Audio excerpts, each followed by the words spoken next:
Hey everyone, welcome to our next video in Learning to Moodle. In this video we are going to cover some of the basics about visibility settings, things that you can see but your students cannot see. So I've logged into Moodle, I've logged into my training course here. One of the first things I tell instructors to get familiar with is the turn editing on feature. You'll notice right now, this is just the first section on my page. When I turn the editing on, I suddenly get a couple of extra options. On the left-hand side is the ability to move resources up and down.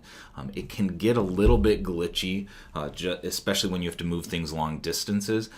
Typically, when you move something, you should see the other items kind of moving around and making it possible for you to drop that in. Not only can you move the individual items, you can also move entire topics up and down.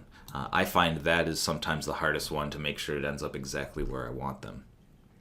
Most people will not have to move entire topics, however, but what they will need to do is make sure that things are visible to students. I'm not sure if you can tell the difference, but on my page right here, you will see the sample questionnaire looks normal, but the example page is kind of grayed out.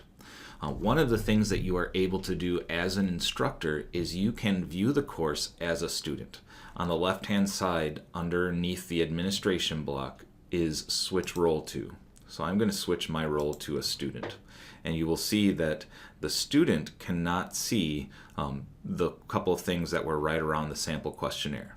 I'll return to my normal role, and you'll see that right under sample questionnaire was this example page. And this example page was grayed out. All right, so those things students cannot see. To allow them to see it, I turn the editing on. I can go at the end of each item to where the edit drop-down is, and I can simply make that or mark that as being shown. So that's one of the first things, is just making sure that in a normal week or module that you have all the things you want students to be able to see, that it's shown and visible to them.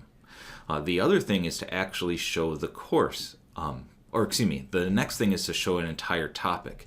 This entire topic, topic 1, is actually invisible to students. Depending on the settings, when I switch to the student role, topic 1 is not there at all. Some settings allow you in the course, and I'll show them in a second, that they would actually see there is supposed to be a topic 1, but it's not available yet. So I'm going to return to my normal role. I'm going to turn the editing on, and topic 1, just like the other ones, when I click edit setting, I can show the topic. Furthermore, if you want to take the next step and don't forget about it, you can also highlight the topic, which kind of gives it a standout, or a call out feature. In this case, it's this light blue background that lets people know this is the current topic that we are working on. So it allows you to highlight the current week. The final thing about showing and revealing things is the entire course itself. When you first get your Moodle course, most of the time it is hidden from student view. I can tell right now that this one would be open to student views if I had any students in it. I can edit the entire settings for the course by going to Course Administration, Edit Settings. There's a few things here that you won't necessarily need to change. Be very careful about changing the course start date. They don't always match up, typically because the semester is usually the beginning of the course. So for most people, I would just say ignore the course start date. Don't worry about if it's earlier than what your course actually starts. If it's later than your course, then contact me and we can make sure that the course start date is correct. But underneath the general settings here is visible. You can hide the course or you can show the course.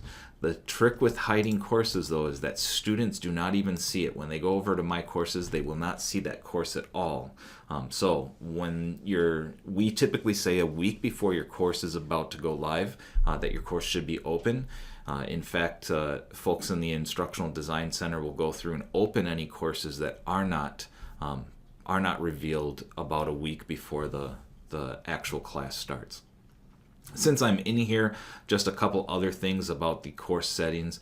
The course format is typically topics, but some people have more than, let's say, 10, 11, 12 topics. You can change how many topics are revealed. So if you ever see orphaned activities, you can change the number of sections that you have here. Another thing about the courses is here is where you have the ability to put people into groups. That's a little bit more advanced topic that we'll cover in another video. It's very rarely used by a lot of people.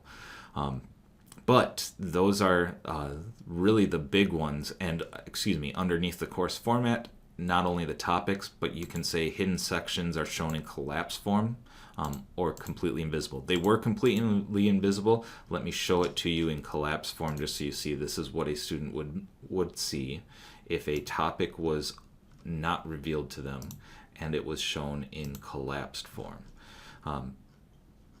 So here, week 4 is not available yet.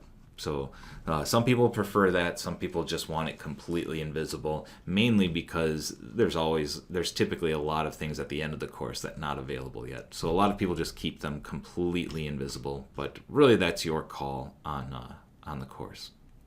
Otherwise, that is the basic settings for revealing sections, revealing assignments, and revealing the course to students.